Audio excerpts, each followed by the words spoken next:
பிஸ்மில்லாஹிர்ரஹ்மானிர்ரஹீம்.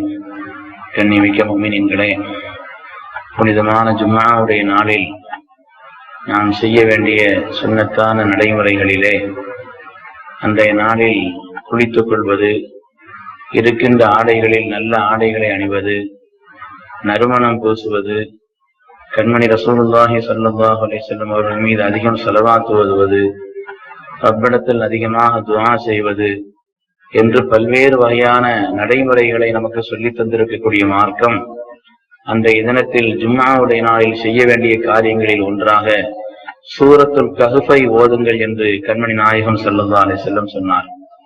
யார் சூரத்துல் கஹ்ஃபை ஜும்ஆவுடைய நாளில் ஓதுகிறார்களோ இந்த இரண்டு ஜும்ஆவுக்கும் இடையில் வான்மண்டலத்திலிருந்து ஒரு வித்தியாசமான ஒரு பிரகாசம் அவர்களுக்கு ஏற்படுத்தி கொடுக்கப்படுகிறது என்று ஹதீஸிலே வருகிறது. ஏராளமான சோபனங்கள் சூரத்துல் கஹ்ஃபை ஜும்ஆவுடைய நாளில் ஓதுவதனால் வந்திருக்கிறது. அதிலே ஒன்று ஹதீஸிலே வருகிறது, உக்கிய மின் ஃபித்னத்தித் தஜ்ஜால், தஜ்ஜாலுடைய சோதனைகளில் இருந்து அவர் பாதுகாக்க பெறுவார் என்று ஸல்லல்லாஹு அலைஹி வஸல்லம் சொன்னார்.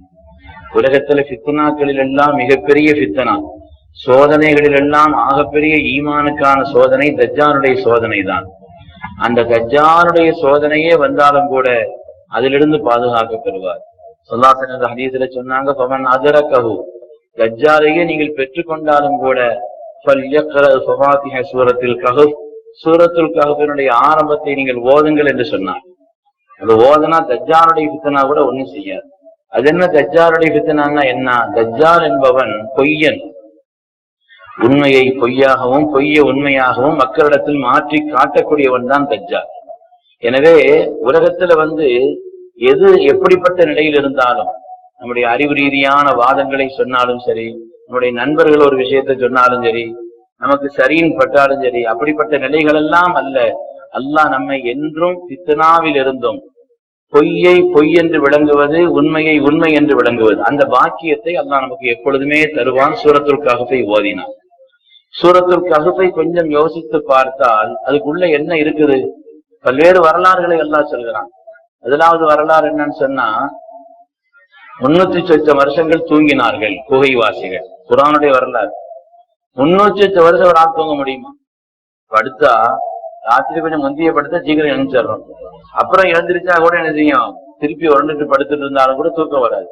ஒரு குறிப்பிட்ட அளவுதானே தூக்கம். 300 வருஷங்கள் ஒரு ஆள் தூங்குறான். ஒரு கூட்டம் கடந்து தூக்குதுன்னா வெளிப்படையாக அறிவு ரீதியான காரிய சாத்தியம் அல்ல. வெளிப்படையா அறிவு ரீதியா பார்க்கும்போது 300 வருஷம் ஒரு ஆள் கிடம் தூங்குறதுங்கிறது நடைமுறை சாத்தியம் அல்ல. அதே போல சூரத்துல் கஹ்ஃபிலே மூசா அலைஹிஸ்ஸலாத்து வஸ்ஸலாம் அவர்களை அல்லாஹ் ஸித்ர் அலைஹிஸ்ஸலாமை போய் சந்திக்க சொன்னான். அதுல மூசா அலைஹிஸ்ஸலாம் அன்றைய காலகட்டத்தினுடைய பெரிய நபி, உலகத்தில் நடமாடிய மனிதர்களில் இப்ராஹிம் ஸல்லல்லாஹு அலைஹி வஸல்லமுக்கு பின்னாலே, இப்ராஹிம் அலைஹிஸ்ஸலாமுக்கு பின்னாலே ஆக சிறந்த மனிதர்.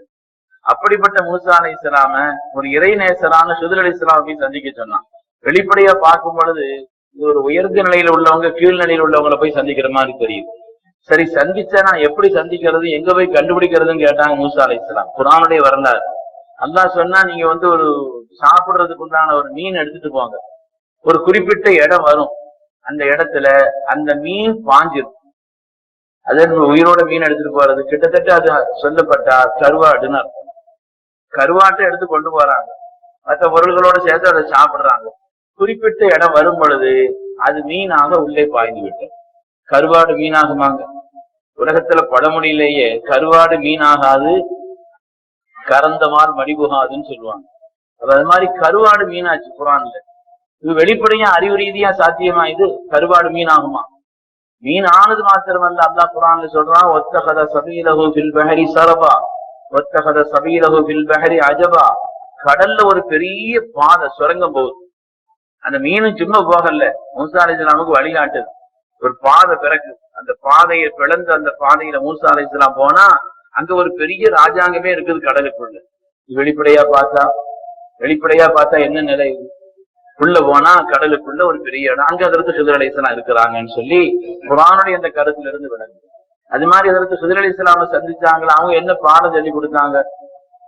என்கிட்ட எந்த கேள்வியும் கேட்கக்கூடாது, பேசாம என் கூட வரணும்னு சொன்னாங்க. அதுல ஒண்ணு என்னன்னா, கப்பல்ல ஓட்ட போட்டது. கப்பல்ல ஓட்ட கதை நடக்குமா?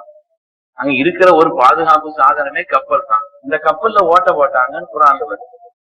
இது மாதிரி குர்ஆனுடைய இந்த சூரத்துல் கஹஃபினுடைய நிலைகளை எல்லாம் பார்த்தால் மனிதன் அறிவு ரீதியான காரியங்களை கொண்டு உலகத்தில் எந்த எதையும் நம்புகிறான், எதையும் செய்கிறான். அதையும் தாண்டி ஒரு விளக்கம் உண்டு, அதையும் தாண்டி ஒரு ஞானம் உண்டு, அதையும் தாண்டிய ஒரு வழி உண்டு என்பதை அல்லாஹ் தஆலா சூரத்துல் கஹஃபின் வழியாக நமக்கு உணர்த்தி காட்டுகிறான். எனவே சூரத்துல் கஹஃபை ஒரு மனிதர் ஓதிக்கொண்டிருந்தால் என்றைக்கும் எது சத்தியமோ அது அவருக்கு விளங்கும், என்றைக்கும் எது உண்மையோ அது அவருக்கு புரியும். எந்த விதமான சோதனைகளிலும் அவர் அகப்பட மாட்டார். குறிப்பாக தஜ்ஜாலுடைய சோதனை என்று சொன்னால் உண்மையை பொய்யாக, பொய்யை உண்மையாக காட்டக்கூடியவன் தான் தஜ்ஜால். தஜ்ஜாலுங்கிறவன் கர்தா, பொய்யனவன். அவனுடைய சோதனைகளில் இருந்தும் பாதுகாக்க பெறுவார் என்றால் எந்த காலத்திலும் அவர் உண்மையிலேயே இருப்பார். பொய்யின் பக்கம் உள்ள ஒரு நிலையில் செல்ல மாட்டார். அதற்குண்டான ஒரு சூழல் ஏற்படாது. அல்லாஹ் பாதுகாப்பான். எப்போன்னு சொன்னா சூரத்துல் கஹஃபை தொடர்ந்து ஓதி வந்தால், ஜும்மாவுடைய நாளில் ஓதி வந்தால் அந்த ஒரு பாதுகாப்பும் அந்த ஒரு சோபனமும் இதாயத்தில் நிலைப்பதற்குண்டான ஒரு பாக்கியமும், உண்மையை உண்மை என்று விளங்கக்கூடிய ஒரு நசீபும், பொய்மையை, தவறானவைகளை, பாத்திலானவைகளை தவறு என்று நீக்கிக் கொள்ளக்கூடிய ஒரு உயர்ந்த ஒரு நிலையையும் அல்லாஹ் தருவான் என்பதைத்தான் தஜ்ஜாலுடைய சோதனை இருந்து பாதுகாக்கப்படும் என்பதை கண்மணி நாயகம் ஸல்லல்லாஹு அலைஹி வஸல்லம் உணர்த்தி காட்டினார். அல்லாஹ் நமக்கு விளங்கும் நசீபை தந்தருள்வானா. எல்லா காலங்களிலேயும் உண்மையை உண்மை என்று விளங்கவும், அதன் வழியிலே நடக்கவும், தவறானவைகளை தவறானவை என்று புரிந்து கொள்ளவும், அதை விட்டு விலகி வாழ்வதற்கும் அல்லாஹ் நமக்கும் நம்முடைய சந்ததிகளுக்கும் நசீபை தந்தருள்வானாக. அல்லாஹ் நம்மை ஹிதாயத்தில் நிலைக்க செய்தருள்வானாக. ஆமீன் ஆமீன் யா ரப்பல் ஆலமீன். வ ஆகிரு தஅவானா அனில் ஹம்துலில்லாஹி ரப்பில் ஆலமீன். சுப்ஹானல்லாஹி பிஹம்திஹி சுப்ஹானக்கல்லாஹும்ம வ பிஹம்திக அஷ்ஹது அன் லா இலாஹா இல்லா அன்த அஸ்தக்ஃபிருக வ அத்தூபு இலைக். This audio was downloaded from tamilbayan.com.